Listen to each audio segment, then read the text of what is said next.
যে কাজ শাস্ত্রের অনুমোদন অনুসারে আসক্তি ও ঘৃণা ব্যতিরেক এবং ফলাফলের আকাঙ্ক্ষা ছাড়াই করা হয় তাহাই শতগুণ প্রকৃতির।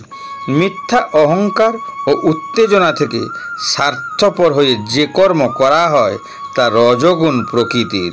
যে কর্ম লোভ থেকে শুরু এবং নিজের সামর্থ্যের মূল্যায়ন না করে অন্যের ক্ষতি সাধন করে তা তমগুণী বলে বিবেচিত হয়।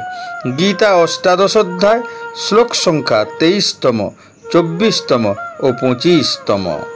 নিয়তং সংগরহিতং রাগদ্বেষতঃ কৃতম অফলপ্রেপ্সুনা কর্ম যত্তৎ সাত্ত্বিকমুচ্যতে। ফলের কামনা শূন্য ও আসক্তি রহিত হয়ে রাগ ও দ্বেষ বর্জনপূর্বক যে নিত্যকর্ম অনুষ্ঠিত হয় তাকে সাত্ত্বিক কর্ম বলা হয়। যত্তু কামেপ্সুনা কর্ম সাহংকারেণ বা পুনঃ ক্রিয়তে বহুলায়াসং তদ্রাজসমুদাহৃতম। কিন্তু ফলের আকাঙ্ক্ষাযুক্ত ও অহংকারযুক্ত হয়ে বহু কষ্টসাধ্য করে যে কর্মের অনুষ্ঠান হয় সেই কর্ম রাজসিক বলে অভিহিত হয়। অনুবন্ধং ক্ষয়ং হিংসা মনোপেক্ষ চ পৌরসম মোহাদারভ্যতে কর্ম যত্তত্তামসমুচ্যতে। ভাবি বন্ধন, ধর্ম, জ্ঞানাদির ক্ষয়, হিংসা এবং নিজ সামর্থ্যের পরিণতির কথা বিবেচনা না করে মোহবশত যে কর্ম অনুষ্ঠিত হয় তাকে তামসিক কর্ম বলা হয়। শুধুই নিজের স্বার্থ পূরণের জন্য যদি সমাজের চিন্তা না করা হয় তাহলে সমাজে বিশৃঙ্খলা ছড়িয়ে পড়বে।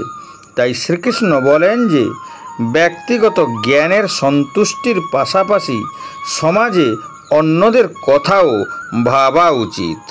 যেমন স্বামী অসুস্থ হলে স্ত্রী তার সেবা করে এবং স্ত্রী অসুস্থ হলে স্বামী তার সেবা করে, এটাই হওয়া উচিত।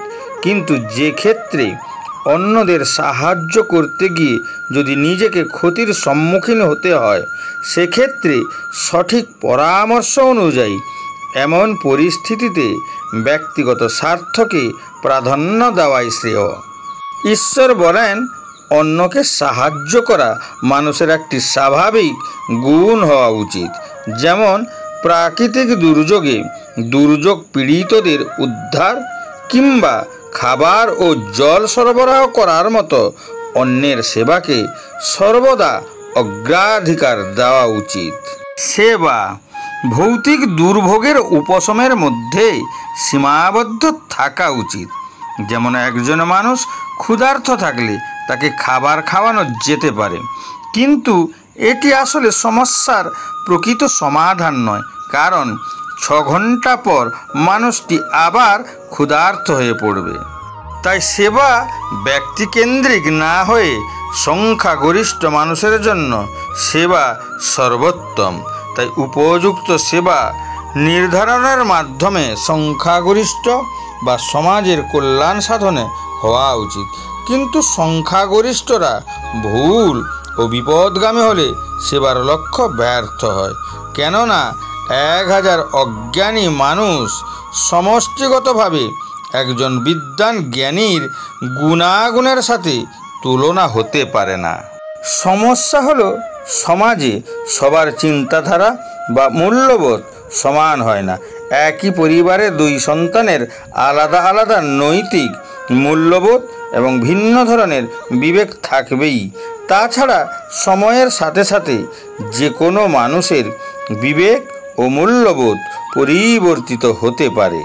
শ্রীকৃষ্ণ বলেন, যদি অন্যদের কাছ থেকে নির্দিষ্ট ধরনের ভালো আচরণ আশা করো তবে তোমাকে সেই আচরণের পথ প্রদর্শক হতে হবে এবং যে আচরণ তোমার দ্বারা প্রদর্শিত হবে তা যেন সর্বদা শাস্ত্রসম্মত ও শাস্ত্রের নির্দেশ অনুসারে হওয়া চাই। রজগুণের প্রবণতা এমন যে এটি যতটা সম্ভব ভৌতিক আকাঙ্ক্ষা এবং ইন্দ্রিয় সুখ উপভোগ করার প্রবল ইচ্ছা সৃষ্টি করে। তাই রজগুণের প্রভাবে করা কাজ বহু প্রকার কামনার দ্বারা উদ্বুদ্ধ হয়। এটি কঠোর পরিশ্রম, শারীরিক ও মানসিকভাবে ক্লান্তিকর হয়। রজগুণী কর্মের উদাহরণ হল কর্পোরেট দুনিয়া। ব্যবস্থাপনা নির্বাহীরা ক্রমাগত ক্লান্তির অভিযোগ করেন।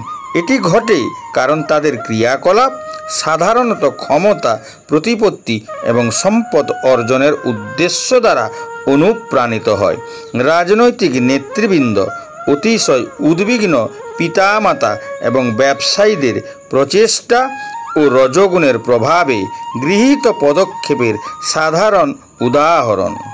যার বুদ্ধি অজ্ঞতার কুয়াশায় ঢাকা, কোনটি উপযুক্ত এবং কোনটি অনুপযুক্ত সে সম্পর্কে অমনোযোগী এবং উদাসীন থাকে। তারা শুধুমাত্র নিজেদের এবং তাদের ব্যক্তিগত স্বার্থে আগ্রহী। তারা তাদের কাছে উপলব্ধ অর্থ এবং সম্পদের অপব্যবহার করতে সচেষ্ট। তারা অন্যদের সমস্যায় ফেলতে এবং অপরের ক্ষতি করে নিজেদের খুশি বোধ করে। শ্রীকৃষ্ণ এর জন্য ক্ষয়ং শব্দটি ব্যবহার করেছেন, যার অর্থ দুর্বল। তামসিক ক্রিয়া একজন ব্যক্তির স্বাস্থ্য এবং শক্তির অবক্ষয় ঘটায়। এটি প্রচেষ্টা, সময় এবং সম্পদের অপব্যবহারের প্রতীক। জুয়া, চুরি, দুর্নীতি, মদ্যপান ইত্যাদি এর আদর্শ উদাহরণ।